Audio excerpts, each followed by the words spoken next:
নমস্কার বন্ধুরা। আজকের গল্পের নাম এমন এক মা। আরে শালু, কোথায় তুমি?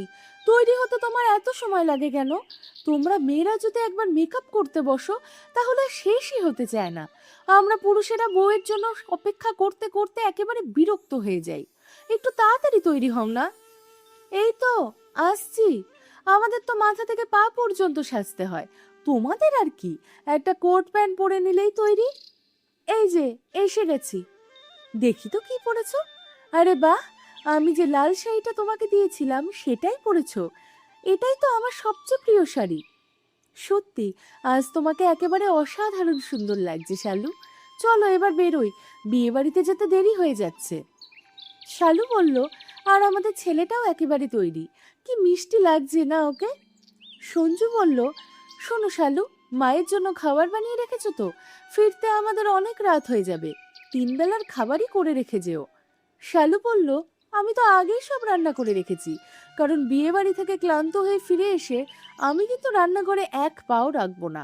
রান্না তো দূরের কথা, আর আমি বাড়ির সব ঘরে তালা লাগিয়ে দিয়েছি, এমনকি রান্নাঘরেও তালা দিয়েছি, যাতে আমরা না থাকলে আমাদের লুকিয়ে কেউ কিছু রান্না করতে না পারে। হ্যাঁ শালু, একদম ঠিক করেছো।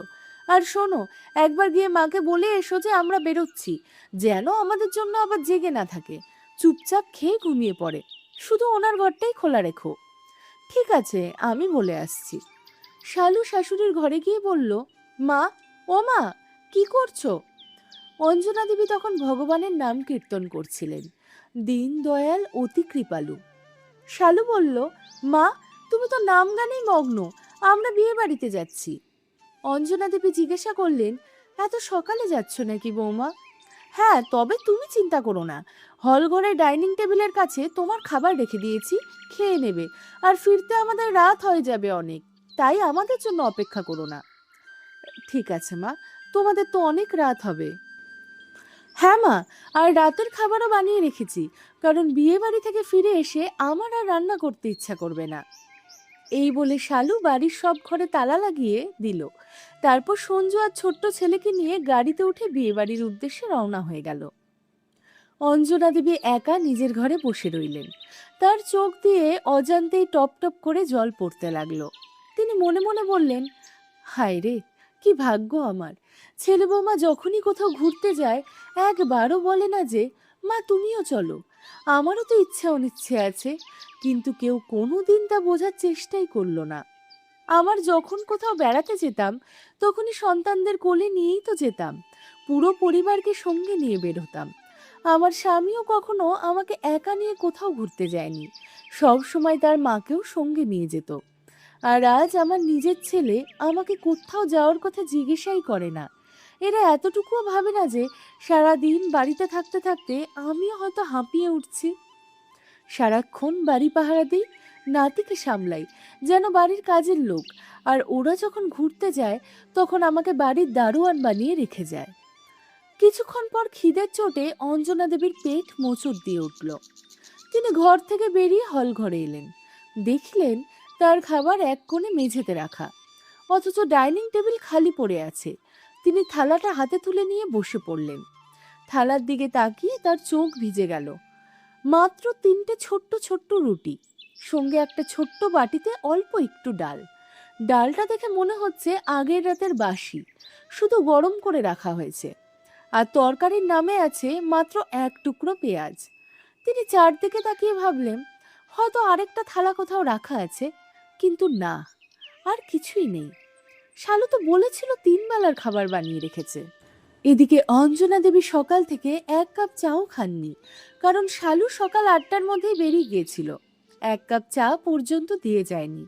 খিদে এতটাই লেগেছিল যে তখনই খেয়ে নিতে পারতেন, কিন্তু মনে হলো এখন খেলে আবার কিছুক্ষণের মধ্যেই পেট খালি হয়ে যাবে, তাই থালাটা সরিয়ে রেখে দিলেন। ভাবলেন আর একটু পরে খাবো, অন্তত একেবারে পেটটা ভরবে। তারপর ভাবলেন, যাই, রান্নাঘরে গিয়ে এক কাপ চা বানিয়ে নিই। রান্নাঘরের সামনে গিয়ে তিনি দেখলেন সেখানে বড় একটা তালা ঝুলছে। শুধু রান্নাঘরে নয়, বাড়ির আরো সব ঘরেই তালা লাগানো। সকাল থেকে এক কাপ চা না খাওয়ায় মাথাটা প্রচন্ড ব্যথা করছিল, অথচ রান্নাঘরে ঢোকার কোনো উপায় নেই। তিনি দীর্ঘশ্বাস ফেলে ভাবলেন, বেরোনোর আগে বৌমা যদি অন্তত 1 কাপ চাও দিয়েও যেত। হল ঘরে এদিক ওদিক হাঁটতে হাঁটতে তার পুরনো দিনের কথা মনে পড়ে গেল। একবার রাখি পূর্ণিমায় শালু বাপের বাড়ি যাচ্ছিল। সেদিনও একইভাবে কয়েকটা শুকনো রুটি আর সেদ্ধ ডাল দিয়ে বলেছিল, মা এটা খেয়ে নাও, আমি বাপের বাড়ি যাচ্ছি, সন্ধ্যার মধ্যেই ফিরে আসব। অঞ্জনা দেবী তখন জিজ্ঞাসা করেছিলেন, বৌমা তুমি নিজের জন্য রান্না করনি? শালু হেসে বলেছিল, আমি তো বাপের বাড়ি যাচ্ছি, আমার জন্য তো ওখানেই রান্না হবে। সেদিন সেই ফিকে রুটি আর ডাল তার গলা দিয়ে নামছিল না, তাই তিনি নিজেই রান্নাঘরে গিয়ে একটু পেঁয়াজ টমেটো দিয়ে ডালটা ফোড়ন দিয়ে দিয়েছিলেন। 2টো আলু দিয়ে আলুর তরকারি বানিয়েছিলেন, সঙ্গে পাঁপড় ভেজে আর রায়তা বানিয়ে মন ভরে খেয়েছিলেন। সেদিন বহুদিন পর তার মনে এক অদ্ভুত শান্তি নেমে এসেছিল। খাবারটা যেন অনেক তৃপ্তি ভরে খেতে পেরেছিলেন। অনেক মাস পর সেদিন তার পেট ভরে খাবার খাওয়া হয়েছিল। কিন্তু সেই দিনও শালু বেরোনোর আগে রান্নাঘরে জমে থাকা বাসনপত্র পরিষ্কার করার দায়িত্ব তারই ওপরে দিয়ে গিয়েছিল। খাওয়া শেষ করে অঞ্জনা দেবী তাড়াতাড়ি সব বাসন মাজলেন। বাসন মাজতে মাজতে মনে মনে বললেন, খাওয়ার জন্য জোটে মাত্র একটা রুটি, আর মাজতে হয় পাহাড় সম বাসন। সব কাজ শেষ করে পেঁয়াজ আর আলুর খোসাগুলো নিয়ে তিনি বারান্দায় এলেন এবং সেগুলো নিচের রাস্তার দিকে ছুঁড়ে ফেললেন, যাতে বৌমার কোনো সন্দেহ না হয় যে তিনি রান্নাঘরে ঢুকে নিজের জন্য কিছু রান্না করে খেয়েছেন। সন্ধ্যায় শালু বাপের বাড়ি থেকে ফিরেই সোজা রান্নাঘরে গেল। চারপাশে একবার চোখ বুলিয়ে তড়ি করে অঞ্জনা দেবীর ঘরের সামনে এসে চিৎকার করে উঠল, মা, ও মা, তুমি কি রান্নাঘরে কিছু রান্না করেছিলে? অঞ্জনা দেবী শান্ত গলায় বললেন, না বৌমা, আমি তো কিছুই রান্না করিনি। তুমি তো আবার আমার জন্য খাবারই রেখে গিয়েছিলে, তাহলে আমি আবার রান্না করব কেন? শালু বলল, তাহলে রান্নাঘর থেকে 2টো আলু, 2টো পেঁয়াজ আর একটা টমেটো কমে গেল কিভাবে? অঞ্জনা দেবী অবাক হয়ে বললেন, সেটা আবার তুমি জানলে কি করে? আমি সবজিগুলো গুনে গিয়েছিলাম। অঞ্জনা দেবী বিস্মিত হয়ে বললেন, কি বলছো? আজ পর্যন্ত বাড়িতে কেউ আলু পেঁয়াজ গুনে রাখে এটা তো শুনিনি। তারপরে একটু ভেবে বললেন, ও, পাশের বাড়ির আন্টি এসেছিল, তাকে দিয়েছি। শালু সন্দেহের চোখে তাকিয়ে বলল, সত্যি নাকি তুমি নিজেই খেয়ে ফেলেছ? আর মিথ্যা বলছি না বৌমা। ঠিক আছে, আমি আন্টির কাছে গিয়ে জিজ্ঞাসা করব। অবশ্যই করো। শালু আবার বলল, আর ফ্রিজে আমি মুন্নার জন্য 1 বাটি দই রেখে গিয়েছিলাম, সেটাও নেই। আর আমার 10টা পাঁপড় ছিল, এখন ডিব্বায় মাত্র 5টা পাঁপড় আছে, বাকি 5টা কোথায় গেল? অঞ্জনা দেবী হেসে বললেন, হ্যাঁ বৌমা, আমার একটু খিদে পেয়েছিল তাই পাঁপড় খেয়ে নিয়েছি। আর তুমি তো আমাকে মাত্র একটা রুটি দিয়ে গেছিলে, একটা রুটিতে কারোর পেট ভরে? আসলে শালু যখন বাপের বাড়ি যেত তখন অঞ্জনা দেবী আশেপাশের কয়েকজন বান্ধবীকে বাড়িতে ডাকতেন। সারা বাড়িতে একা থাকতে তার একেবারে দম বন্ধ হয়ে আসতো। কারোর সঙ্গে 2টো কথা বলতে পারলে মনটা একটু হালকা হতো। বান্ধবীরা এলে তিনি তাদেরও সামান্য কিছু খেতে দিতেন। সেদিন সবাই মিলে সেই 5টা পাঁপড় খেয়েছিলেন। কিন্তু তিনি এই কথা শালুকে বলেননি, কারণ জানতেন যদি শালু জানতে পারে যে তার অনুপস্থিতিতে বান্ধবীরা বাড়িতে আসে, তাহলে তাদের জীবন দুর্বিষহ করে তুলবেন। শালু রাগী গলায় বলল, মা, এই বয়সে কেউ এত খায় নাকি? বুড়ো বয়সে হালকা খাবার খেতে হয়, তাহলে শরীর ভালো থাকে। আর আজ থেকে রান্নাঘরে কোনো জিনিসে হাত দেওয়ার আগে আমাকে জিজ্ঞাসা করবে, না হলে আমার চেয়ে খারাপ কিন্তু কেউ হবে না। তারপর আরো বলল, আর পাশের বাড়ির আন্টিকে পেঁয়াজ টমেটো দেওয়ার আগে অন্তত আমাকে একবার ফোন করে জিজ্ঞাসা করতে পারতে, জানো তো আজকাল টমেটোর দাম কত বেড়েছে? এরপর নিজের মনে বিড়বিড় করে বলল, আমি সঞ্জুকে বলবো রান্নাঘরে একটা শক্ত তালা লাগিয়ে দিতে, যাতে আমি বাড়িতে না থাকলে কেউ আমার অগোচরেই রান্নাঘরে ঢুকে নিজের জন্য 14 রকম পদ রান্না করতে না পারে। টাকা তো আমাদেরই খরচ হয়। সেই ঘটনার পর থেকে শালু যখনই কোথাও যেত রান্নাঘরে তালা লাগিয়ে যেত, যাতে তার শাশুড়ি নিজের জন্য সামান্য কিছু রান্নাও করতে না পারেন। আজও তাই হয়েছে। শুধু রান্নাঘরেই নয়, বাড়ির প্রায় সব ঘরেই তালা লাগিয়ে দিয়েছে, এমনকি বাইরে থেকে দরজায়ও তালা ঝুলিয়ে দিয়েছে। অঞ্জনা দেবীকে ঘরের মধ্যে বন্দি করে রেখেই বিয়ে বাড়িতে চলে গেছে। ছেলেও এখন পুরোপুরি বইয়ের কথাতেই চলে। বিয়ের পর যেন মায়ের থেকে একেবারে পর হয়ে গেছে। অঞ্জনা দেবী চুপচাপ বসেছিলেন। খাবারও খেতে ইচ্ছা করছিল না তার, কারণ জানতেন এখন খেয়ে নিলে আবার কিছুক্ষণ পরই তো খিদে পাবে। তাই ভাবলেন একটু দেরি করেই খাবেন। আর আজ তো রান্নাঘরে তালা, নিজের জন্য কিচ্ছু রান্না করার উপায়ও নেই। তিনি নিজের ঘরে এসে বসতেই মোবাইলের ফোনের দিকে তার চোখ গেল। ভাবলেন, যাকগে, অন্তত বান্ধবীদের সঙ্গে একটু কথা বলি। একে একে পাড়ার সব বান্ধবীকে ফোন করলেন, কিন্তু কেউই ফোন তুলল না। আজকাল তার কোনো ফোনও আসে না। আগে প্রায় 2-3 দিন পর পরই সবাই মিলে গল্প করতেন, তাতে মনটা একটু হালকা হয়ে যেত। সারাটা দিন ভালো কাটতো। একা বাড়িতে বসে আর এতটা বিরক্ত লাগতো না। তিনি বারবার ফোন করতে লাগলেন, কিন্তু কোনো সাড়া নেই কারুর। উদ্বিগ্ন হয়ে নিজেই বলতে লাগলেন, কি হলো আশা, উষা, মমতাদের কেউ ফোন ধরছে না কেন? আমাকেও তো ফোন করে না, সবাইকে আমাকে ভুলেই গেছে। শেষে তিনি মোবাইলে নাম চালিয়ে শুনতে লাগলেন, আর চোখ দিয়ে নীরবে অশ্র গড়িয়ে পড়তে লাগলো। তিনি মনে মনে বলতে লাগলেন, আমার নিজের সন্তানরাই আমাকে এই বাড়ির মধ্যে বন্দি করে রেখেছে, যেন খাঁচায় বন্দি একটা পাখি। শুধু তাদের বাড়ি পাহারা দেওয়ার জন্যই যেন আমার বেঁচে থাকা, অথচ আমি তো এখন সুস্থ সবল, হাত পা সব ঠিক আছে, নিজের জন্য নিজেই রান্না করতে পারি। কিন্তু নিজের বাড়িতেই কোথাও যেতে হলে যেন সন্তানদের অনুমতি লাগে। বাইরে তো যেতে পারি না, বাড়ির ভেতরেও স্বাধীনভাবে চলাফেরা করতে পারি না। এত কড়া পাহারা কেন? কারুর সঙ্গে দুটো হাসি মুখে কথা বললেও যেন অপরাধ। এভাবেই দেখতে দেখতে দুপুর হয়ে গেল। হঠাৎ তার পেটে প্রচণ্ড খিদে মোচড় দিয়ে উঠল। তিনি তাড়াতাড়ি সেই খাবার খেতে বসলেন। ডালটা আগের রাতের ছিল, ততক্ষণে একটু টকে গেছে, গন্ধও হয়ে গেছে। তবুও তিনি এমন তৃপ্তি নিয়ে খাচ্ছিলেন যেন কোনো রাজকীয় ভোজ খাচ্ছেন। আসলে সেখানে ছিল শুধু শুকনো রুটি আর সামান্য ডাল। এভাবেই সময় কাটতে লাগলো। সারাদিন তিনি মন খারাপ করে একা বসে রইলেন। কিছুক্ষণ পর তার মাথায় তীব্র ব্যথা শুরু হলো।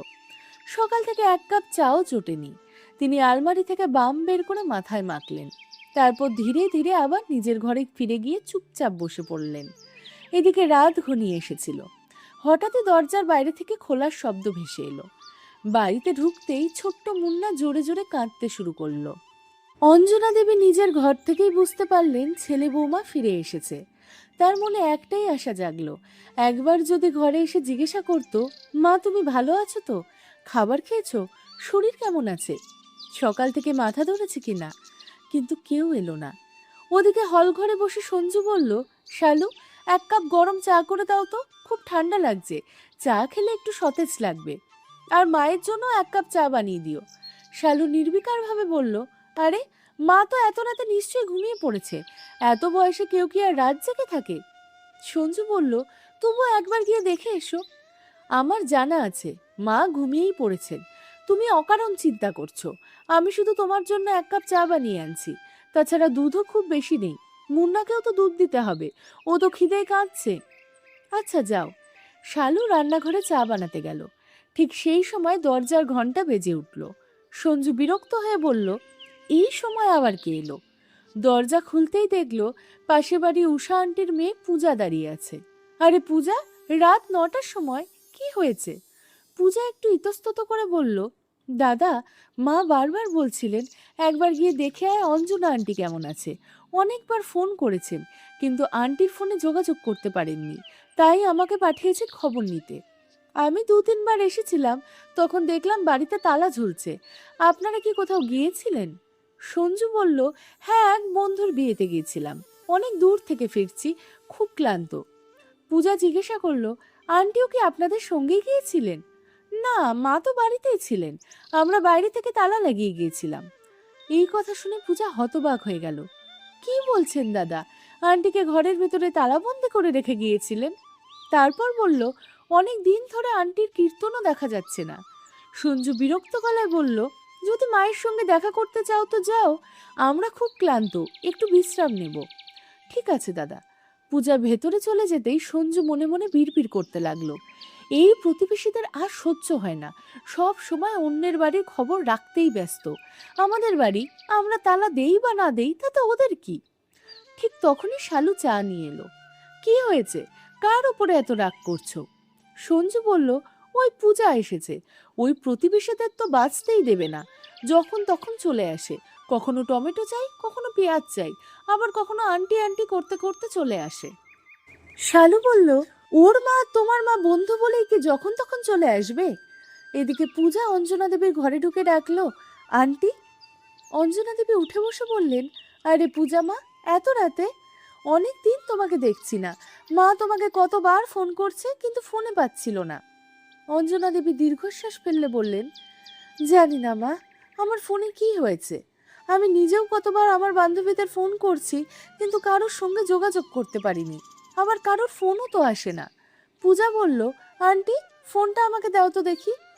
ফোন হাতে নিয়ে কয়েক মুহূর্ত দেখি সে অবাক হয়ে বলল, আন্টি তোমার সব বান্ধবীর নাম্বার ব্লক করে রাখা হয়েছে, তাই তুমি কাউকে ফোন করতে পারছো না, আর ওনারাও তোমাকে ফোন করতে পারছে না। অঞ্জনা দেবী স্তব্ধ হয়ে গেলেন।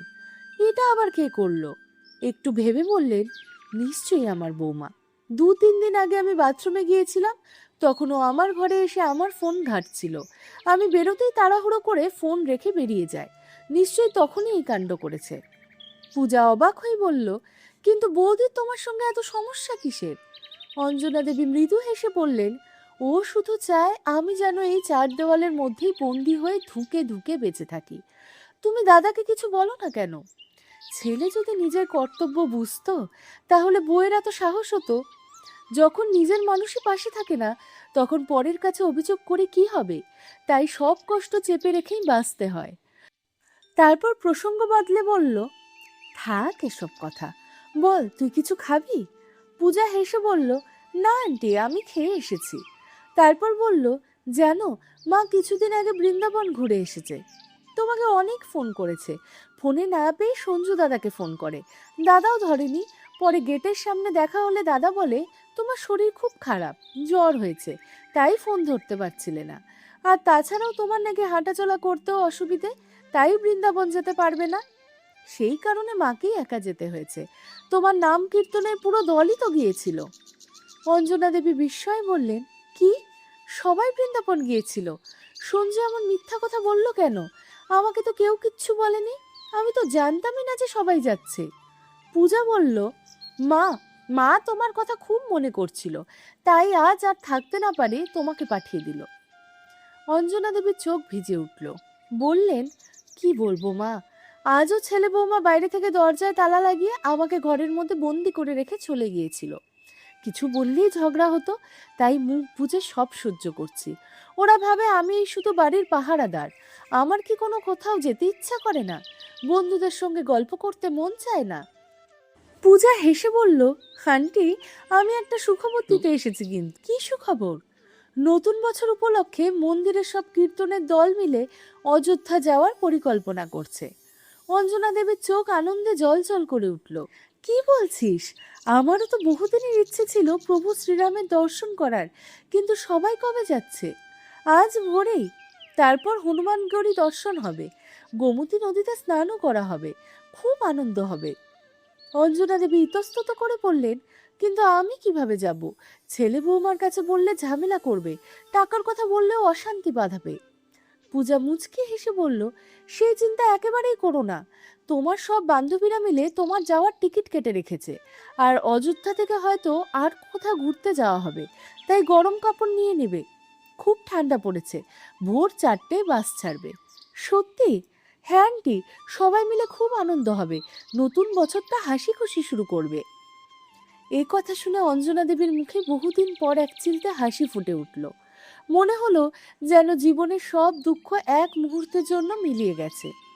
পূজা চলে যেতেই তিনি তাড়াতাড়ি ব্যাগ গোছাতে শুরু করলেন। গরম শাল, সোয়েটার, গ্লাভস আর দরকারি জামাকাপড় গুছিয়ে নিলেন। হঠাৎ তার মনে হলো পথের জন্য কিছু শুকনো খাবারও তো নেওয়া উচিত। তিনি রান্নাঘরে গিয়ে কিছু খাবার বানাতে শুরু করলেন। অল্পক্ষণেই খাঁটি ঘিয়ের মন মাতানো সুগন্ধে পুরো বাড়ি ছড়িয়ে পড়ল। এদিকে শালু ঘুমিয়েছিল।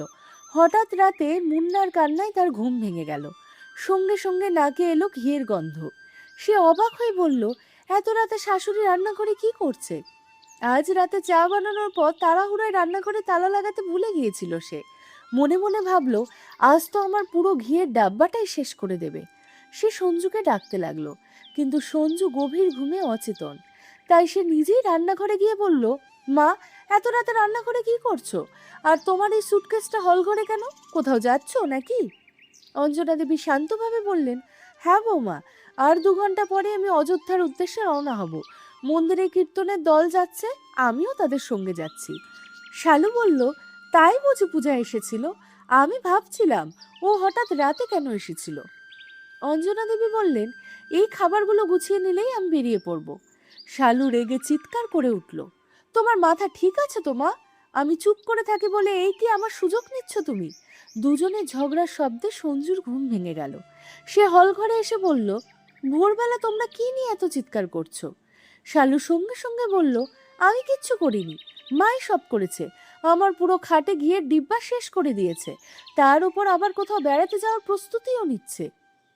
সঞ্জু অবাক হয়ে বলল, কি বলছো মা? তুমি কোথাও যাচ্ছ? আমাদের তো কিছু বললে না, আমরা তোমাদের অনুমতিও তো নিলে না। আজ রাত 10টায় তো আমাদের ফ্লাইট, শালুর মামাতো বোনের বিয়েতে যাব। তুমি কবে টিকিট কাটলে? টাকার ব্যবস্থা করলে কিভাবে? বাড়িতে ছেলে বউ আছে, আমাদের সঙ্গে একবার আলোচনা করারও দরকার মনে করলে না? অঞ্জনা দেবীর ধৈর্যের বাঁধ ভেঙে গেল। তিনি দৃঢ় গলায় বললেন, বাবা, কোথাও যেতে হলে তোমাদের অনুমতি নেওয়ার আমার কোনো দরকার নেই। তোমরা যখন 1 সপ্তাহের জন্য ঘুরতে যাও, তখন কি একবারও আমাকে জিজ্ঞাসা করো? উল্টে আমাকে ঘরের মধ্যে তালাবন্দি করে রেখে চলে যাও। তারপর একটু থেমে আবার বললেন, আমার নামে মিথ্যে অপবাদ দাও যে আমি নাকি বাইরে গিয়ে কীর্তনের দলের সঙ্গে তোমাদের নামে বদনাম করি। অথচ 2 মিনিট সময় নিয়ে কেউ এসে জিজ্ঞাসা করো না একবারও যে এই বুড়ি বেঁচে আছে না মরে গেছে, কেমন আছে, শরীর কেমন, সেটুকুও জানার প্রয়োজন মনে করো না। 3 বেলা খাবারের নামে মাত্র 3টে শুকনো রুটি রেখে চলে যাও। আর আমি যদি 2 দিনের জন্য নিজের ইচ্ছা মতো কোথাও বেড়াতে চাই, তখনই তোমাদের মুখ ভার হয়ে যায়। আমি কি শুধু এই বাড়ি পাহারা দেওয়ার জন্য বেঁচে আছি? বুড়ো মা বাবার কি কাজ শুধু বাড়ি পাহারা দেওয়ার? তাদের কি কোনো ইচ্ছা অনিচ্ছা থাকে না? বয়স হয়ে গেলেই কি ঘুরে বেড়ানোর, ভালো কিছু খাওয়ার, আনন্দ করার শখ শেষ হয়ে যায়? সঞ্জু বলল, মা, এত টাকা আমি দিতে পারবো না, অনেক খরচ হয়ে যাবে। অঞ্জনা দেবী শান্ত কিন্তু দৃঢ় গলায় বললেন, বাবা, তোমরা তো বিমানে যাবে, তখন আমি কি বাসে করে কোথাও যেতে পারবো না? বাস ভাড়া তো বিমানের ভাড়ার তুলনায় অনেক কম। নিজের খরচাগুলো তোমাদের চোখে পড়ে না, শুধু আমার বাস ভাড়াটাই চোখে লাগে। একবার নিজের মনকে জিজ্ঞাসা করে দেখো, আজ পর্যন্ত কোনো কাছের মন্দিরেও কি তোমরা আমাকে নিয়ে গেছো? শুধু এই 4 দেওয়ালের মধ্যেই আমাকে বন্দি করে রেখেছো। সঞ্জু বিরক্ত হয়ে বলল, মা, এই প্রচন্ড ঠান্ডায় যদি অসুস্থ হয়ে পড়ো, তাহলে আবার ওষুধের খরচও হবে। অঞ্জনা দেবী সঙ্গে সঙ্গে জবাব দিলেন, সে নিয়ে তোমাদের একটুও চিন্তা করতে হবে না। আমার চিকিৎসার জন্য তোমাদের কাছে 1 টাকাও চাইবো না। তাই অযথা অজুহাত দেওয়া বন্ধ করো। যদি টাকা দিতে না চাও, তাতেও আমার কোনো আপত্তি নেই। আমি কি করব সেটা আমি ঠিক করে ফেলেছি। তারপর তিনি দৃঢ় কণ্ঠে বললেন, এই বাড়িটা আমার মা বাবার, অর্থাৎ তোর দাদু দিদার সম্পত্তি, এমনকি তোর বাবাও নয়। আমি আমার মা বাবার একমাত্র সন্তান ছিলাম, তাই তারা তাদের সমস্ত জমি জমা বাড়ি আমার নামে লিখে দিয়েছিলেন। সেই কারণেই তোর বাবা আলাদা করে আর বাড়ি বানানোর প্রয়োজন মনে করেননি। এখন এই বাড়ি তোকে দেবো কি দেবো না, সেটা সম্পূর্ণ আমার সিদ্ধান্ত। তাই তোরা এই বাড়ি খালি করে দে, আমি আমার বাড়ি ভাড়া দেব। সেই ভাড়ার টাকাতেই আমার খুব ভালো মতো জীবন চলে যাবে। আমার কোনো কিটি পার্টির শখ নেই, অকারণে শপিং করার নেশাও নেই, বড় বড় রেস্তোরাঁয় খাবারও ইচ্ছা নেই। আমি শুধু আমার 2-4 জন বান্ধবীর সঙ্গে একটু গল্প করতে চাই, সেটাও তোদের সহ্য হয় না। তোরা নিজেরা আমার সঙ্গে দুটো কথা বলতে আসিস না, আবার অন্য কেউ এসে আমার সঙ্গে একটু কথা বললেও সেটাও তোদের চোখে লাগে। যদি আমাকে এমনকি একাই জীবন কাটাতে হয়, তাহলে তোরা দুজনে এই বাড়ি ছেড়ে চলে যেতে পারিস।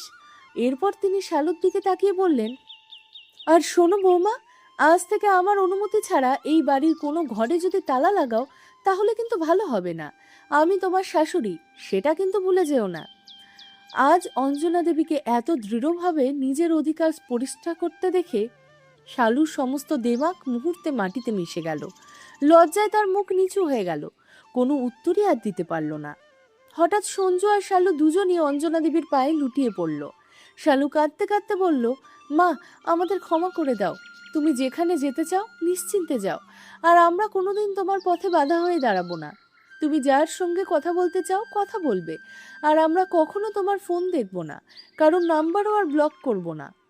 সঞ্জু আবেগ ভরা গলায় বলল, মা, এই বাড়ি তো তোমার, তুমি নিজের ইচ্ছা মতো নিজের মতো করে বাঁচবে, যেখানে খুশি যাবে। এই নাও তোমার এটিএম কার্ড, আমি এতে টাকা জমা করে দেব, তুমি নিজের প্রয়োজন মতো খরচ করবে। আজ থেকে তোমার ব্যক্তিগত জীবনে কোনো দিন হস্তক্ষেপ করব না। ঠিক তখনই বাইরে দরজার কড়া নাড়ার শব্দ শোনা গেল। ও অঞ্জনা, আর কত দেরি করবে? না হলে কিন্তু বাস মিস হয়ে যাবে। অঞ্জনা দেবী দরজা খুলতেই দেখলেন আশা, উষা আর মমতা, তার 3 প্রিয় বান্ধবী হাসি মুখে দাঁড়িয়ে আছে। আশা বললেন, চলো অঞ্জনা, অযোধ্যাতে দেরি হয়ে যাচ্ছে। উষা হেসে বললেন, দেখো আবার বাসটা যেন ছেড়ে না দেয়। অঞ্জনা দেবীও মুচকি হেসে বললেন, আজ তো আমি আমার নিজের বাড়িটাকেই অযোধ্যা বানিয়ে ফেলেছি, সবাইকে উচিত শিক্ষা দিয়ে দিয়েছি। মমতা বললেন, একদম ঠিক করেছো। আমরা তো কতদিন ধরে তোমাকে বলছিলাম নিজের জীবনের চাবিটা নিজের হাতেই রাখো, ছেলে বৌমার হাতের পুতুল হয়ে থেকো না। আজ তুমি একদম সঠিক সিদ্ধান্তই নিয়েছো। শালু এগিয়ে এসে বলল, আন্টিরা তোমরা ভেতরে এসো। 3জন বান্ধবী হল ঘরে এসে বসলেন। শালু নিজে সবার জন্য চা বানিয়ে নিয়ে এলো। আজ কিন্তু সে আর দুধের হিসাব নিল না। 4জন বান্ধবী একসঙ্গে বসে আনন্দ করে চা খেলেন। তারপর হাসি মুখে সবাই বাসে উঠে অযোধ্যার উদ্দেশ্যে রওনা দিলেন। বন্ধুরা, মা বাবা বয়স্ক হয়ে গেলে এই নয় যে তাদের শুধু বাড়ির 4 দেওয়ালের মধ্যেই বন্দী হয়ে থাকতে হবে। বয়স বাড়লেই মানুষের ইচ্ছা, শখ কিংবা আশা, আনন্দ করার আকাঙ্ক্ষা শেষ হয়ে যায় না। তাদেরও নিজের মতো করে বাঁচতে দিন, ঘুরতে দিন, বন্ধুদের সঙ্গে সময় কাটাতে দিন, জীবনটাকে উপভোগ করতে দিন। আজকের গল্পে অঞ্জনা দেবীর সিদ্ধান্ত আপনাদের কেমন লাগলো অবশ্যই কমেন্ট করে জানাবেন। নমস্কার বন্ধুরা, আজকের গল্পের নাম ডিগ্রিওয়ালি বৌমা।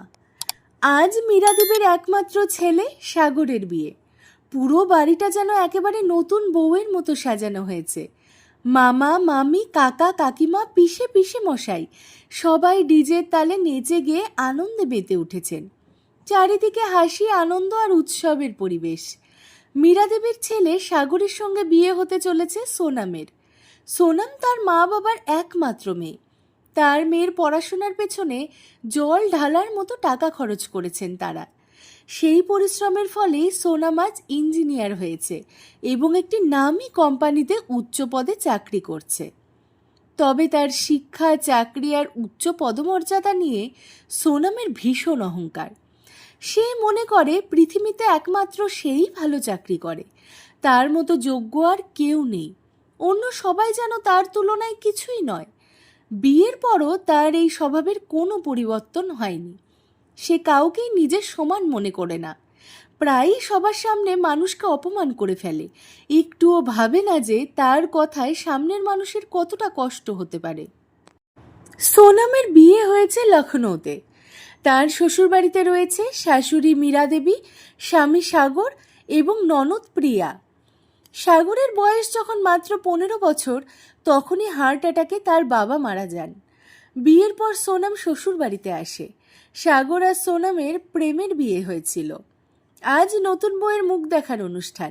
মীরা দেবী তার মেয়ে প্রিয়াকে বললেন, যা তোর বৌদিকে বল সব অতিথি হলঘরে এসে গেছে, ও যেন ভালো করে শাড়ি পরে, গয়না পরে তৈরি হয়ে আসে। কিন্তু কিছুক্ষণ পরই সবাই অবাক হয়ে দেখল সোনাম দ্রুত পায়ে বাইরে বেরিয়ে এলো, আর তাকে দেখে বাড়ির সব অতিথি হতবাক। এই কি, নতুন বউ লেহেঙ্গা, শাড়ি, গয়না সব খুলে জিন্স আর টপ পরে এসেছে। অতিথিরা নিজেদের মধ্যে ফিসফিস শুরু করলেন। মীরা দেবী শান্তভাবে বললেন, বৌমা যাও, একটা সুন্দর শাড়ি পরে এসো, সবাই তোমার মুখ দেখার অনুষ্ঠানের জন্যই তো এসেছে। সোনাম তাচ্ছিল্যের হাসি হেসে বলল, মা তুমি আমাকে কি ভেবেছ? আমি উচ্চ শিক্ষিত, তোমার মতো অশিক্ষিত গেও মহিলা নই যে সারা দিন শাড়ি জড়িয়ে থাকবো। তার উপর এত গরম, 5 মিনিটের শাড়ি আমি কোনোভাবেই পরতে পারবো না। আর শুনেছি তুমি নাকি এত ছোট গ্রামে বড় হয়েছ, তাই তোমার চিন্তা ভাবনাও গ্রামের মতো।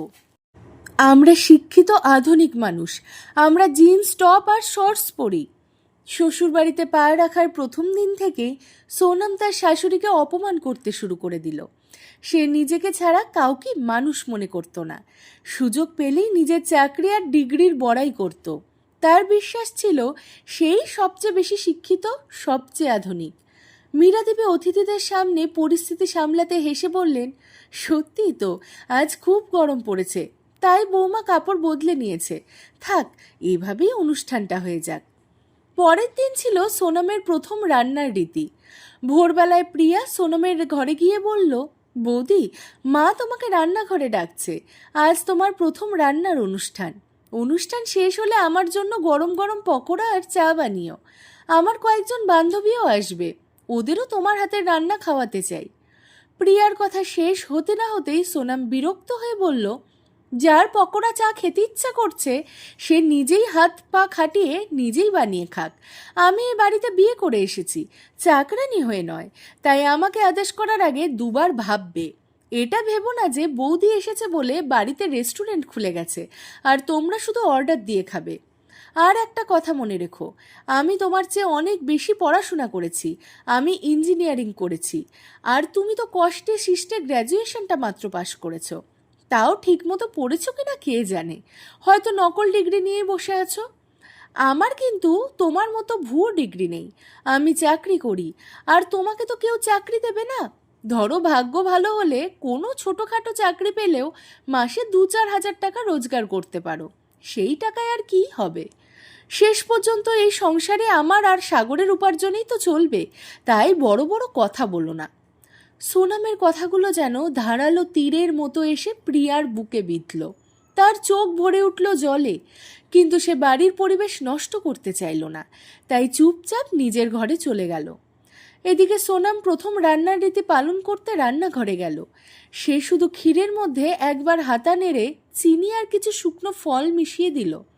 বাকি সব রান্না আগে থেকেই মীরাদিবি করে রেখেছিলেন। রীতি শেষ হওয়ার পর যখন সোনাম অতিথিতার হাতে ক্ষীর পরিবেশন করছিল, তখন সবার সামনে জোরে জোরে সে বলতে লাগলো, মা, আমি আজকের যুগের আধুনিক মেয়ে, আমি কোনো অশিক্ষিতা মহিলা নই যে সারা দিন রান্নাঘরে ঘাম ঝরাবো। আমি চাকরি করি, টাকা উপার্জন করি, তোমার ছেলের থেকেও বেশি রোজগার করি, তাই আমার কাছ থেকে এটা আশা করবে না যে আমি এই বাড়িতে একটা চামচও এদিক ওদিক করব। রান্না করো তো দূরের কথা, বাড়ির কোনো কাজই আমি করব না। আমার মাও কোনোদিন আমাকে বাড়ির কাজ করায়নি, তাহলে তুমি কে যে আমাকে এসব বলবে? যদি বাড়ির কাজ করার জন্য কাউকে দরকারই ছিল, তাহলে একটা কাজের লোক এনে রাখলেই পারতে, বউ আনার কি দরকার ছিল? মীরাদেবী ইশারায় বৌমাকে চুপ করতে বললেন। তিনি ভেবেছিলেন লোকজন কি ভাববে, কি ধরনের বউকে এই বাড়িতে এনেছি। গোটা আত্মীয় সমাজে আমাদের মান সম্মান মাটিতে মিশে যাবে। কিন্তু সোনাম চুপ করার মেয়ে নয়, সে একের পর এক নাটক করেই চলেছে। শাশুড়ির ইশারায় যেন তার রাগ আরো বেশি বাড়িয়ে দিল। সে গর্জে উঠল, মা, এটা ভেবো না যে আমি তোমার ইশারায় নাচবো। আমি আধুনিক চিন্তাভাবনার মেয়ে, তাই আমাকে নিজের আঙ্গুলে নাচানোর চেষ্টাও করো না। সব শুনে প্রিয়া নিজের ঘর থেকে বেরিয়ে এসে বলল, বৌদি, এবার থামো, তুমি এই বাড়ির নতুন বউ, এভাবে কথা বলা কি তোমায় মানায়? প্রিয়ার কথা শুনে সোনাম আরও যেন ক্ষিপ্ত হয়ে উঠল। নতুন বউ হয়েছে বলে কি আমার ওপর যত অত্যাচার হবে সব চুপচাপ সহ্য করব? কান খুলে শুনে রাখো, আমি মুখ বন্ধ করে থাকার মেয়ে নই। তোমাদের জিভ কাঁচির মতো চলবে আর আমি চুপচাপ সব শুনে যাব? আমাকে কি বোকা পেয়েছো নাকি? আমি উচ্চ শিক্ষিতা মেয়ে, মার মতো অশিক্ষিতা নই। সেখানে উপস্থিত সব অতিথি বিস্ময়ে সোনামের দিকে তাকিয়ে রইল। নতুন বউ এভাবে কথা বলতে পারে? মীরাদেবী তো একটি কথাও বলেননি, অথচ সোনাম সবার সামনে তাকেই অপমান করে চলেছে। মীরাদেবীর হৃদয়টা ভেঙে গেল। বৌমার কথাগুলো তাকে গভীরভাবে আঘাত করল। তবুও তিনি পরিস্থিতি সামলানোর চেষ্টা করে বললেন, আচ্ছা, আজ আমার বৌমা সবার জন্য এত ভালোবেসে ক্ষীর বানিয়েছে, আগে সবাই খেয়ে বলুন তো কেমন হয়েছে। আজ আমার বৌমার প্রথম হাতের রান্না, সবাই মিষ্টিমুখ করুন আর ওকে আশীর্বাদ করুন। সবাই ক্ষীর খেলো এবং সোনামকে আশীর্বাদ করতে লাগলো। বড় মামিমা তাকে একটি রূপোর আংটি উপহার দিলেন। সোনাম ঠোঁট বাঁকিয়ে বলল, মামিমা, আমাদের বাড়ির বউরা শুধু সোনা আর হীরের গয়নাই পরে, রূপোর আংটি নয়। তারপর পিসিমা তাকে 1,000 টাকার একটি খাম দিল। সোনাম সঙ্গে সঙ্গে বলে উঠল, পিসিমা, মাত্র 1,000 টাকাতেই দায়িত্ব শেষ করে দিলেন? আমাদের বাড়িতে তো কাজের লোকদেরও এত কম টাকা দেওয়া হয় না। যাই হোক, আমার বাবা তোমাদের সবার জন্য আলাদা খাম পাঠিয়েছে, আমি এখনই নিয়ে আসছি। সে দৌড়ে গিয়ে খামগুলো এনে বলল, এই নাও পিসিমা, পুরো 10,000 টাকা। মামিমা, এটা তোমার জন্য। আমাদের পরিবারের একটা আলাদা সম্মান আছে, আমাদের বাড়িতে কেউ ছোট্টখাটো চাকরি করে না, সবাই বড় বড় কোম্পানিতে কাজ করে। মীরা দেবী বললেন, বৌমা, শুধু খাম দিলেই তো হয় না, মামিমা, পিসিমা আর বাড়ির বড়দের পায়ে হাত দিয়ে আশীর্বাদ নাও। পায়ে হাত দেওয়ার কথা শুনে সোনাম সবার সামনে রেগে আগুন হয়ে গেল। তুমি আমাকে কি ভেবেছ? আমি এত লোকের পায়ে একের পর এক ঝুঁকে প্রণাম করব? তাতে তো আমার কোমরই ভেঙে যাবে। তার উপর বিয়ের ক্লান্তিতে সারা শরীরে ব্যথা করছে। আমি সেই পুরনো দিনের গরুর মতো বাধ্য বউ নই যে সবার কথা শুনে অন্ধের মতো মেনে নিব। তোমার মতো অশিক্ষিতাও নই। আমি ইঞ্জিনিয়ারিং পড়েছি। আমার স্যালারি প্যাকেজ তোমার জানা আছে। তাই আমার কাছ থেকে আশা করবে না যে আমি আত্মীয়দের পা টিপে দেব বা পায়ে হাত দিয়ে প্রণাম করব। এইসব আমার দ্বারা হবে না। বারবার সোনাম অতিথিদের সামনে নিজের শাশুড়িকে অপমান করতে লাগলো। আত্মীয়রা একে অপরের দিকে তাকিয়ে ফিসফিস করে বলতে লাগলেন, বউটা তো খুবই তেজি, সামনে কি যে কি দিন দেখবে কে জানে। বেচারি মীরা, কি দুর্ভাগ্য, এমন বউ পেয়েছে। বিয়ের সব রীতিনীতি ওলটপালট করে দিল। যখনই সুযোগ পাচ্ছে সবার সামনে শাশুড়িকে অপমান করছে, কারোর কথা শুনতেই চায় না। আজকালকার যুগের মেয়েদের কি হয়েছে কে জানে। আমাদের সময় মুখের উপর একটা কথাও বলতাম না, আর এখনকার বউরা বাড়িতে পা দিয়েই ঝড় তুলে দেয়। আমাদের সময় ভোর 5টায় উঠে সারাদিন এক পায়ে দাঁড়িয়ে হাসি মুখে সংসারে সব কাজ করতাম, আর এখনকার মেয়েরা 2 টাকা রোজগার করেই অহংকারে মাটিতে পা ফেলে না। এখন মীরাকে ভগবানই রক্ষা করুন। সব শুনে সোনাম আবার বলল, মা, তুমি পুরনো দিনের মানুষ, তাই এসব সেকালে চিন্তাভাবনাতেই বিশ্বাস করো। এবার বড় মামিমা উঠে বললেন, বৌমা, আমরাও কিন্তু পড়াশোনা করেছি, কিন্তু তাই বলে শ্বশুরবাড়ির রীতিনীতি মানা ছেড়ে দেইনি। আজকালকার ছেলেমেয়েরা কেন সেগুলো মানতে চায় না? সোনাম এবার নিজের মামি শাশুড়ির সঙ্গেও তর্ক জুড়ে দিল। মামিমা, তুমি বাইরের মানুষ, তাই মাঝখানে না পড়লেই ভালো হয় না? মীরা দেবী এবার বললেন, বৌমা, বড়দের সঙ্গে ভদ্রভাবে কথা বলো, তোমার কি এতটুকুও লজ্জা নেই? সোনাম রেগে ফেটে পড়ে বলল, এবার তুমি আমাকে শেখাবে যে কি করতে হবে আর কি করব না? তুমি আমাকে ভদ্রতা শেখাবে? আমার এত খারাপ দিন এখনো আসেনি যে একজন অশিক্ষিতা গেয়েও মানুষ আমাকে জ্ঞান দেবে। এই কথা বলে সোনাম নিজের ঘরে চলে গেল। বৌমার এমন ব্যবহারে মীরা দেবীকে ভীষণ কষ্ট দিল। রাতে তিনি সব ঘটনা ছেলে সাগরকে খুলে বললেন। সাগর বলল, মা, ও যদি এসব রীতিনীতি পালন করতে না চায় তাহলে জোর করে কী লাভ? এখন তো ও নতুন এসেছে, একটু সময় দাও, সব কিছুর সঙ্গে মানিয়ে নেবে। তবুও আমি ওকে বুঝিয়ে বলবো যে এই বাড়ির বউ হিসাবে কিছু রীতিনীতি পালন করতেই যেন হয়। রাতে সাগর ঘরে গিয়ে বলল, সোনাম, তুমি বাড়ির বড়দের পায়ে হাত দিয়ে আশীর্বাদ নাওনি? সোনাম বিরক্ত হয়ে বলল, আরে তুমিও শুরু করলে? আমি কি 50 জন মহিলার পায়ে হাত দিয়ে বেড়াবো? তোমার মা যেন পুরো পাড়া ডেকে এনেছে। সাগর শান্তভাবে বলল, এটা শুধু একটা অনুষ্ঠান, আজ করে ফেলো, তারপর আর কেউ তোমাকে বাধ্য করবে না। আর একটা কথা, মাকে বারবার অশিক্ষিতা বলা বন্ধ করো। উনিও কিন্তু সাগরের কথা শেষ হওয়ার আগেই সোনাম উঠে বাইরে চলে গেল এবং আনুষ্ঠানিকভাবে সবার আশীর্বাদ নিয়ে ফিরে এলো। দিন কেটে যেতে লাগলো। বাড়িতে বউ এসেছে, কিন্তু এখনও মীরা দেবীকে রান্নাঘরে পড়ে থাকতে হয়। সংসারে একজন মানুষ বেড়েছে, টিফিনও বেড়েছে, কিন্তু সোনাম যেন লজ্জা শরম সব বিসর্জন দিয়েছে। বাড়ির কোনো কাজে সে হাতই দেয় না। মীরা দেবী যখনই তাকে একটু সাহায্য করতে বলে, সে উত্তর দেয়, তোমার মতো আমি তো সারাদিন বাড়িতে খাটে শুয়ে থাকি না, তুমি রান্না বান্না করো। কিন্তু আমার কাছে থেকে আশা করবে না যে আমি একটা গরম রুটিও সেকে তোমাকে খাওয়াবো। বিয়ে 4 মাস পরের ঘটনা। একদিন অফিস থেকে সোনাম ফোন করে বলল, মা, আমার একটা জরুরি ফাইল বাড়িতে রেখে এসেছি, প্রিয়াকে বলো যেন তাড়াতাড়ি অফিসে দিয়ে যায়। 1 ঘন্টার মধ্যে খুব গুরুত্বপূর্ণ একটা মিটিং শুরু হবে। ফাইলটা আমার ঘরের বিছানার উপরে রাখা আছে। মীরা দেবী তার ঘরে গিয়ে ফাইল খুঁজতে লাগলেন, কিন্তু সেখানে এতগুলো ফাইল ছিল যে কোনটা পাঠাতে হবে আর কোনটা না বুঝতেই পারলেন না। তিনি ভিডিও কল করে বললেন, বৌমা, কোন ফাইলটা পাঠাতে হবে একটু দেখিয়ে দাও। সোনাম হেসে বলল, হো মা, আমি তো একেবারে ভুলে গিয়েছিলাম, তুমি তো পড়তে লিখতে আবার জানো না। সব ফাইলই তো ইংরেজিতে লেখা। তুমি তো অশিক্ষিত গ্রামের মানুষ, কষ্ট করে হয়তো বাংলাটুকু পড়তে পারো, কিন্তু ইংরেজি পড়া তোমার সাধ্যের বাইরে।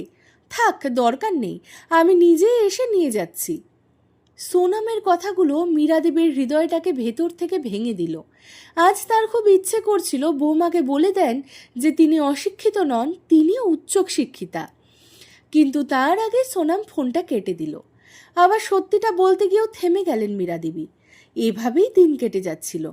সোনাম নিজের ইচ্ছা মতো চলতো, আর বাইরের সবাই নীরবে সহ্য করত। একদিন সোনামের মামাতো ভাই পবনের ফোন এলো। সে বলল বিদেশ থেকে ভারতে এসেছে, সোনামের বিয়েতে আসতে পারেনি, তাই এবার দেখা করতে চায়। খবরটা শুনে সোনাম খুব খুশি হয়ে গেল। ছোটবেলা থেকেই দুজন একসঙ্গে বড় হয়েছে। পবনও ভীষণ শিক্ষিত, সে দুবাইয়ে থাকে, নিজের একটি বড় কোম্পানিতে মালিক এবং একজন সফল ব্যবসায়ী। সমাজের উচ্চবিত্ত মহলে তার যথেষ্ট ভালো পরিচিতি রয়েছে। সোনাম বলল, ঠিক আছে পবন দাদা, আজ বিকালে 5টায় একটা ভালো রেস্টুরেন্টে দেখা করি। আজ আমার অফিসও ছুটি, সাগর অফিস থেকে ফিরলেই আমি বেরিয়ে পড়ব। সব শুনে মীরা দেবী বললেন, বৌমা, ওকে বাড়িতেই ডেকে নাও না, আমি ভালো মন্দ রান্না করে দেব। সোনাম তাচ্ছিল্যের সঙ্গে উত্তর দিল, মা, আমার ভাই এত বড় শিক্ষিত মানুষ যে তোমাদের মতো লোকেদের সঙ্গে পরিচয় করাতে আমার লজ্জা লাগে। সাগরের প্রেমে পড়ে এই বাড়িতে বিয়ে করাটাই আমার জীবনের সবচেয়ে বড় ভুল ছিল। এই বলে সে তৈরি হতে নিজের ঘরে চলে গেল। কিছুক্ষণ পরে সে বাড়ি থেকে বেরিয়ে গেল, কিন্তু তাকে চমকে দেওয়ার জন্য পবন নির্ধারিত সময়ের 2 ঘন্টা আগেই তার শ্বশুরবাড়িতে পৌঁছে গিয়েছিল।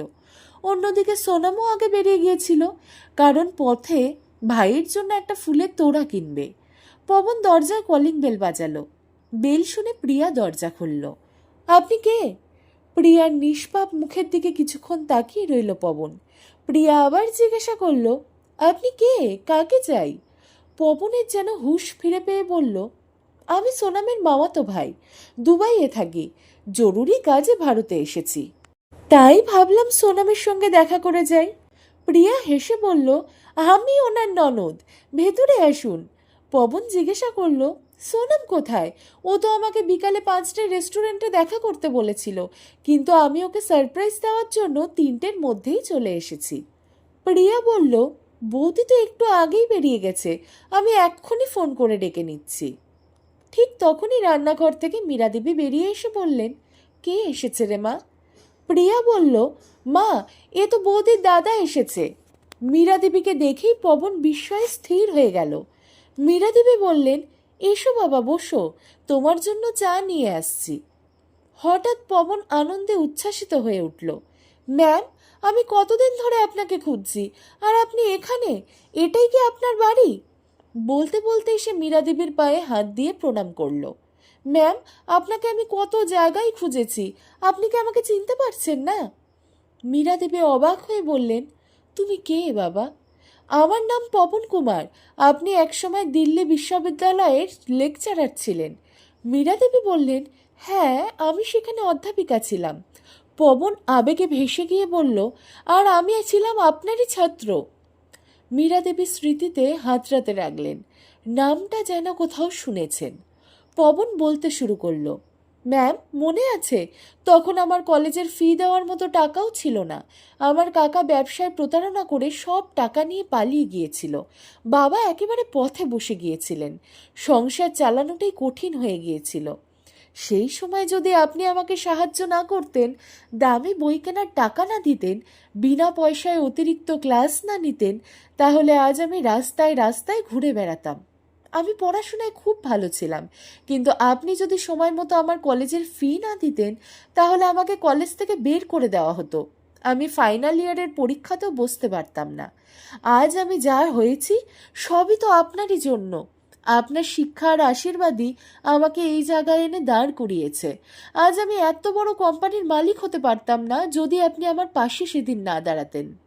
প্রথম চাকরিটা পাওয়ার পরেই আমি আপনার জন্য মিষ্টি নিয়ে কলেজে গিয়েছিলাম, কিন্তু জানতে পারলাম আপনি সেই বছরই কলেজ ছেড়ে দিয়েছেন। কলেজের ম্যানেজারের কাছ থেকে আপনার বাড়ির ঠিকানা নিয়ে সেখানেও গিয়েছিলাম, কিন্তু বাড়িওয়ালা বললেন আপনি দিল্লি ছেড়ে চলে গেছেন। এরপর আর কেউই বলতে পারেনি আপনি কোথায় আছেন। ঠিক সেই সময় সোনাম বাড়িতে ফিরে এলো। দরজায় দাঁড়িয়ে সে সব কথা শুনে স্তব্ধ হয়ে গেল। সে দেখল তার মামাতো ভাই পবন তারই শাশুড়ি মীরা দেবীর পায়ের কাছে বসে গভীর শ্রদ্ধার সঙ্গে কথা বলছে। সে মীরা দেবীর পায়ে হাত দিয়ে প্রণাম করছে, দুহাত জড়ো করে কৃতজ্ঞতা জানাচ্ছে, বারবার ম্যাম ম্যাম বলে সম্বোধন করছে। সোনাম যেন কিছুতেই বিশ্বাস করতে পারছিল না এসব। তার মনে একটাই প্রশ্ন ঘুরপাক খাচ্ছিল, মানে আমার শাশুড়ি দিল্লি বিশ্ববিদ্যালয়ের একজন অধ্যাপিকা ছিলেন, অথচ আমি এতদিন সেটা জানতামই না। না না, এটা হতে পারে না। সোনাম অবিশ্বাসের সুরে বলল, দাদা তুই এসব কি বলছিস? তুই তো সবসময় উচ্চশিক্ষিত আর বড় বড় মানুষদের সঙ্গেই ওঠাপড়া করিস। নিশ্চয়ই তোর কোথাও একটা ভুল হয়েছে। মা কোনো বিশ্ববিদ্যালয়ের অধ্যাপিকা নন, সারাদিন রান্নাবান্না সংসারের কাজই তো করেন, আর তাছাড়া অশিক্ষিত। পবন সঙ্গে সঙ্গে কথার মাঝখানে থামিয়ে দিয়ে বলল, সোনাম তুই এসব কি বলছিস? তোর শাশুড়ি সত্যি দিল্লি বিশ্ববিদ্যালয়ের অধ্যাপিকা ছিলেন। উনি কলেজ ছাড়ার পর আমি কত জায়গায় ওনাকে খুঁজেছি, কিন্তু কোথাও পাইনি। আজ যদি তোকে সারপ্রাইজ দিতে এখানে না আসতাম, তাহলে হয়তো জীবনে আর কোনোদিনই ম্যামের সঙ্গে দেখা হতো না। আজ তোর দাদা যা কিছু হয়েছে সব এই মানুষটারই জন্য। পবনের কথা শুনে সোনামের বুকের ধুকপুকানি যেন বেড়েই চলল। এখন তার একটাই ইচ্ছে, সত্যিটা জানা। সে দ্রুত শাশুড়ির ঘরে ঢুকে আলমারি খুলে তার সার্টিফিকেট আর ডিগ্রি খুঁজতে লাগলো। আলমারি খুঁড়তেই তার চোখ বিস্ফারিত হয়ে গেল। সযত্নে সাজিয়ে রাখা অসংখ্য ডিগ্রি, সম্মাননাপত্র, শিল্ড, মেডেল, সার্টিফিকেট এবং নানান পুরস্কার দেখে সে যেন বাকরুদ্ধ হয়ে গেল। কিছুক্ষণ পর কাঁপা গলায় সে বলল, মা তুমি যদি এত শিক্ষিতাই হয়ে থাকো, তাহলে এতদিন আমাকে কিছু বলনি কেন? চুপচাপ আমার সব অপমান সহ্য কেন করে গেলে?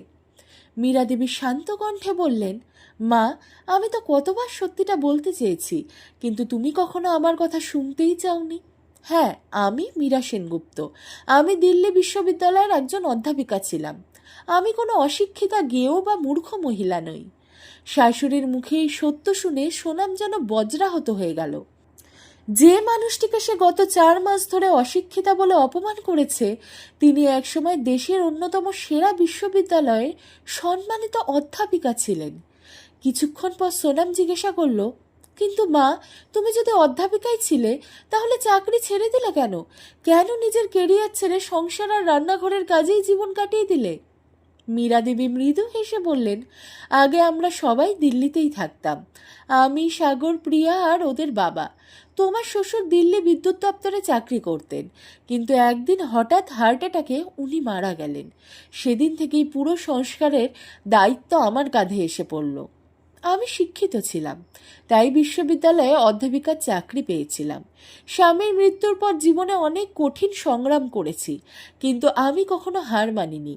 আমি নিজের সন্তানদের মানুষ করেছি, পড়াশোনা শিখিয়েছি, এমনভাবে গড়ে তুলেছি যাতে আজ তারা মাথা উঁচু করে সমাজে চলতে পারে। প্রতিদিন ভোরে উঠে ওদের জন্য টিফিন বানাতাম, স্কুলে পাঠাতাম, তারপর বিশ্ববিদ্যালয়ে ক্লাস নিতাম, আবার বাড়ি ফিরে সংসারের সব কাজও সামলাতাম। এভাবেই আমার জীবন চলছিল। ধীরে ধীরে সাগর MBA পড়তে শুরু করলো। ঠিক সেই সময় খবর এলো আমার শ্বশুরমশাই ভীষণ অসুস্থ। তিনি লখনৌতে থাকতেন। যতদিন তোমার বড় কাকা কাকিমা তার সঙ্গে ছিলেন, ততদিন ওনার দেখাশোনা নিয়ে আমার খুব একটা চিন্তা ছিল না, কিন্তু একদিন ভয়াবহ সড়ক দুর্ঘটনায় ওনারা দুজনই মারা গেলেন। তারপর থেকেই তো শ্বশুরমশাই একেবারে একা হয়ে গেলেন। ক্রমে তার শরীর আরও খারাপ হতে লাগলো। তিনি লখনৌ ছেড়ে কোথাও যেতে রাজি ছিলেন না। তার সমস্ত দায়িত্ব তখন আমার উপরে এসে পড়ল। আমি অনেক ভেবে বুঝলাম, চাকরি আর সংসার দুটো একসঙ্গে আর সামলানো সম্ভব হচ্ছে না। তোমার শ্বশুরমশাইয়ের পেনশন আসতো, তাই সংসার চালানোর মতো কিছুটা ব্যবস্থা ছিল। এরপর তোমার দাদা শ্বশুর পক্ষাঘাতে আক্রান্ত হলেন। তিনি একেবারে শয্যাশায়ী হয়ে পড়লেন। আগে আমি চাকরি করেও সব কাজ সামলাতে পারতাম, কিন্তু তার অসুস্থতার পর আর সেটা সম্ভব হচ্ছিল না। তাই বাধ্য হয়েই বিশ্ববিদ্যালয়ের চাকরি থেকে ইস্তফা দিলাম। বাড়িতে থেকেই কয়েকজন ছাত্রছাত্রীকে টিউশন পড়াতাম, যাতে শ্বশুরমশাই সেবা করতে পারি এবং একই সঙ্গে সন্তানদের দিকেও নজর রাখতে পারি। আমার শ্বশুরমশাই কোনোদিনই আমার বিরুদ্ধে অভিযোগ করেননি, বরং তিনি আমার সেবায় খুবই সন্তুষ্ট ছিলেন। কিন্তু কিছুদিন পর তার অবস্থা আরও খারাপ হয়ে গেল। শেষ পর্যন্ত তিনিও আমাদের ছেলে চিরদিনের জন্য চলে গেলেন। ততদিনে সাগরের MBA শেষ হয়ে গিয়েছে, সে একটি ভালো চাকরিও পেয়ে গেল। একদিন সে এসে আমাকে বলল, মা, আমি একটা মেয়েকে ভালোবাসি, আমি ওকেই বিয়ে করতে চাই। ছেলের পছন্দকে আমি সম্মান দিয়েছিলাম। সেই মেয়েটিই ছিলে তুমি, সোনাম। আর আমার মেয়ে প্রিয়া এখন গ্র্যাজুয়েশন শেষ করে PhDর প্রস্তুতি নিচ্ছে। ঠিক তখনই দরজায় কলিং বেল বেজে উঠল। দেখা গেল মীরা দেবীর কয়েকজন প্রাক্তন ছাত্রছাত্রী তার সঙ্গে দেখা করতে এসেছে। তাদের হাতে ছিল মিষ্টি, ফুল আর নানান উপহার। একসঙ্গে সবাই বলল, হ্যাপি টিচার্স ডে ম্যাম। সেদিন ছিল 5ই সেপ্টেম্বর, শিক্ষক দিবস। মীরা দেবী একজন অধ্যাপিকা শিক্ষিকা ছিলেন, তাই তার ছাত্রছাত্রীরাও আজ তাকে একই শ্রদ্ধা আর ভালোবাসায় মনে রেখেছে। একজন ছাত্র আবেগভরা গলায় বললেন, ম্যাম, শুধু আপনার জন্য আমি গোল্ড মেডেল পেয়েছি, দেখুন এটাই আমার সেই গোল্ড মেডেল। এরপর সবাই মীরা দেবীর সঙ্গে ছবি তুলতে লাগলো। সব কিছু দেখে সোনামের মাথা যেন ঘুরে উঠল। তার মুখ বিস্ময়ে হাঁ হয়ে রইল। যে শাশুড়িকে সে কখনো সম্মান দেয়নি, সবসময় অশিক্ষিতা বলে অপমান করেছে, আজ সেই মানুষটাই সবার এত শ্রদ্ধা, সম্মান আর ভালোবাসা পাচ্ছে। ঠিক তখনই সাগরও অফিস থেকে বাড়ি ফিরে এলো। পবন মীরা দেবীর সামনে দাঁড়িয়ে বলল, মীরা ম্যাম, আজ আমি আপনার কাছে একটা জিনিস চাইতে এসেছি। আপনি আমাকে সবসময় দিয়েই গেছেন। আজ যদি আমাকে আপনার যোগ্য মনে হয়, তাহলে আমি আপনার মেয়ে প্রিয়াকে বিয়ে করতে চাই। প্রিয়া আমার প্রথম দেখাতেই ওকে খুব ভালো লেগেছে। আমি বিশ্বাস করি আপনি যেমন মানুষ, আপনার মেয়ের মধ্যেও নিশ্চয়ই সেই একই মূল্যবোধ আর সংস্কার গড়ে তুলেছেন। মীরা দেবী না বলার কোনো কারণও ছিল না। তিনি হাসি মুখেই সঙ্গে সঙ্গে সম্মতি দিলেন। এসব শুনে সোনাম যেন ভেতর থেকে কেঁপে উঠল। তার ননদের জন্য এত বড় সম্মানিত পরিবার থেকে বিয়ের প্রস্তাব এসেছে। অনুতাপে তার চোখ ভরে উঠল অশ্রুতে। সে দৌড়ে গিয়ে শাশুড়ির পায়ে পড়ে কাঁদতে কাঁদতে বলল, মা, আমাকে ক্ষমা করে দিও, আমি তোমাকে চিনতে পারিনি। মীরা দেবী স্নেহ ভরে তার চোখের জল মুছে দিয়ে বললেন, বৌমা, কোনো মানুষকে কখনো ছোট করে দেখবে না। সে চাকরি করুক বা নাই করুক, প্রত্যেক মানুষের মধ্যেই আলাদা একটা যোগ্যতা থাকে। সেদিনই সোনাম মনে মনে প্রতিজ্ঞা করল, আর কোনোদিন সে চাকরি বা ডিগ্রি নিয়ে অহংকার করবে না, শাশুড়িকে ছোট করবে না, সংসারের কাজেও সমানভাবে সাহায্য করবে। মীরা দেবী আবারও তাকে স্নেহ ভরে বললেন, বৌমা, তুমি যা করেছ সেটা ছিল তোমার অপরিণত বয়সের ভুল। এখন সব ভুলে যাও, তবে আজ থেকে জীবনে কখনো কাউকে ছোট করে দেখবে না। তারপর হেসে বললেন, যাও, আমার সব ছাত্রছাত্রীকে মিষ্টি খাইয়ে এসো, আর হ্যাঁ, গরম গরম চা আর পকোড়াও বানিয়ে নিয়ে এসো। এটাই হবে তোমার ভুলের প্রায়শ্চিত্ত। সোনামও হেসে রান্নাঘরে চলে গেল। কিছুক্ষণ পরে সে সবার জন্য গরম গরম চা আর মুচমুচে পকোড়া বানিয়ে নিয়ে এলো। তো বন্ধুরা, চাকরি করার অর্থ এই নয় যে অন্য মানুষকে ছোট করে দেখতে হবে কিংবা সংসারের কাজ থেকে নিজেকে সরিয়ে নিতে হবে। এই গল্প আমাদের শেখায় নিজেদের বড়দের সবসময় শ্রদ্ধা করতে হবে। তারা চাকরি করুক বা না করুক, প্রত্যেক মানুষের জীবন সংগ্রাম, অভিজ্ঞতা এবং যোগ্যতার মূল্য আছে। আশা করি আজকের গল্পটি আপনাদের ভালো লেগেছে।